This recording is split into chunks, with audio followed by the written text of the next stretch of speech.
অন্তর্বর্তী সরকারের বিমান পর্যটন ও ভূমি উপদেষ্টা AFM হাসান আরিফ মারা গেছেন। তার বয়স হয়েছিল ৮৩ বছর। শুক্রবার বিকাল ৩:৩০টার দিকে হৃদরোগে আক্রান্ত হয়ে ল্যাবেড হাসপাতালে তিনি মারা যান। তার মৃত্যুর খবর পেয়ে হাসপাতালে ছুটে আসেন প্রধান উপদেষ্টা ডক্টর মোহাম্মদ ইউনূস সহ উপদেষ্টা পরিষদের সদস্যরা। হাসান আরিফের আকস্মিক মৃত্যুতে শোক জানান সবাই। বিস্তারিত সাজিদ সরকারের প্রতিবেদনে।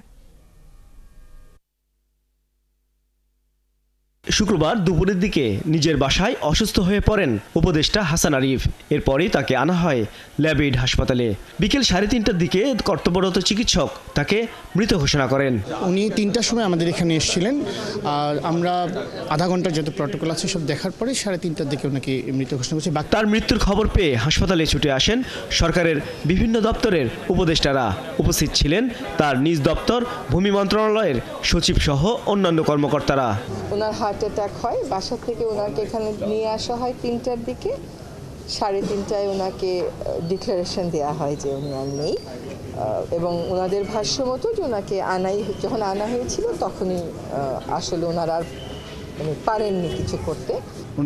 উনি তো আমাদের থেকে বয়সে অনেক বড়, কিন্তু কোনো সময় কোনো বয়সের মেন্টালি জাইল এবং ট্রিমেন্ডাস কমান্ড ওভার ফ্যাক্টস আর কি, মানে উনি সব কিছু জানতেন। আইনের যে কোনো একটা বিষয়ক একটা সমস্যা হলে যে এটা কি হবে না হবে, এটা রেফারেন্স সব কিছু, মানে এনসাইক্লোপিডিক নলেজ ছিল। একে একে অন্যান্য উপদেষ্টারাও তাকে শেষবারের মতো দেখতে আসেন জামায়াতে ইসলামীর আমির ও বিএনপি মহাসচিব সহ অনেকেই। আমি ব্যক্তিগতভাবে আমার একজন বিশিষ্ট শহীদকে হারিয়েছি, আর দেশ হারিয়েছি একজন দেশপ্রেমিক মানুষকে।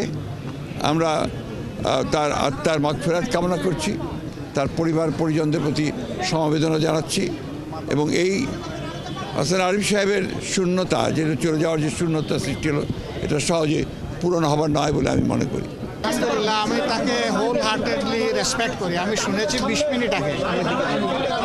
মিনিট আগে ওনার মৃত্যুর খবরটা পেয়েছি। আমরা যাব এই জায়গাটা আরও যোগ্যতা সম্পন্ন মানুষ দিয়ে আল্লাহ পূরণ করে দিন, সেটা দোয়া করি। যে বিকেলে মিশর সফর শেষে ঢাকায় ফিরেই হাসপাতালে ছুটে আসেন প্রধান উপদেষ্টা ডক্টর ইউনূস। প্রধান উপদেষ্টার পক্ষ থেকে প্রেস সচিব শফিকুল আলম কথা বলেন গণমাধ্যমের সাথে।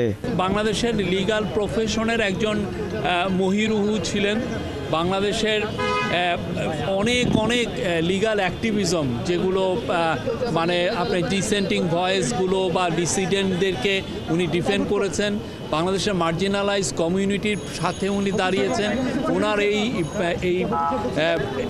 এদের লিগ্যাল অ্যাক্টিভিজমের ওনার যে ল প্রফেশনের ওনার যে মানুষের প্রতি যে দরদ, এটা অনেক পুরনো, এবং এটা উনি অনেক বছর ধরে করছেন। পরে হাসান আরিফের দাফন বিষয়ে পরিবারের সিদ্ধান্তের কথা জানান উপদেষ্টা রিজওয়ানা হাসান ও ডক্টর আসিফ নজরুল। উনি ল্যাবেড হসপিটালে দেখতে এসেছেন আমাদের হাসান আরিফ স্যার। আপনারা জানেন উনি আজকে মৃত্যুবরণ করেছেন ৩:৩০টার দিকে। ইন্না লিল্লাহি ওয়া ইন্না ইলাইহি রাজিউন। আজকে বাদ এশা ওনার জানাজা হবে ধানমন্ডি ৭ মসজিদের, যেখানে মসজিদটা আছে ৭ নম্বর রোডে, সেখানে। তারপরে ওনাকে রাখা হবে ওনার বাসাতেই। আগামীকাল সকাল 11টায় হাইকোর্ট প্রাঙ্গণে ওনার দ্বিতীয় জানাজাটা হবে। তারপরে ওখানে মিরপুর বুদ্ধিজীবীতে দাফন করা হবে। হাসান আরিফের মতো একজন গুণী আইনজীবী ও ভিন্ন মতের কণ্ঠস্বরের চলে যাওয়াকে দেশের জন্য অপূরণীয় ক্ষতি বলে জানান উপদেষ্টারা। সাজিদ সরকার, ৭১, ঢাকা।